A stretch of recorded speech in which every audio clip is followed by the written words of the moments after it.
কি আমার ব্যাপারে ভাবিকে কিছু বলেছো? না তো, কি বলবো? সত্যি করে বলো, কিচ্ছু বলোনি?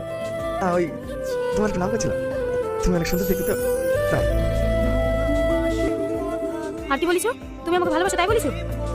না মানে ভাবি সব বলে দিয়েছে। একটা কথা বলতে আজকে তুমি বিশ্বাস করে কথা বললাম, সব বলে দিয়েছে। কি ভেবে করছো বলো?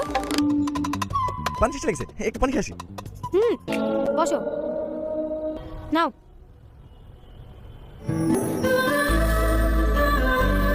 তুমি আমাকে ভালোবাসো? কি হলো বলো? হ্যাঁ, একটু একটু। একটু একটু ভালোবাসো? একটু একটু ভালোবাসলে কি আর প্রেম হবে? আমি তো ভাবতাম তুমি আমাকে অনেক ভালোবাসো। হ্যাঁ, একটু একটু করে অনেক ভালোবেসে ফেলেছি। তাই? ভয় বলতে পারিনি। আমি একটু একটু করে তোমায় অনেক ভালোবেসে ফেলেছি। সত্যি? পাগল, ভালোবেসে আবার মিথ্যা হয় নাকি?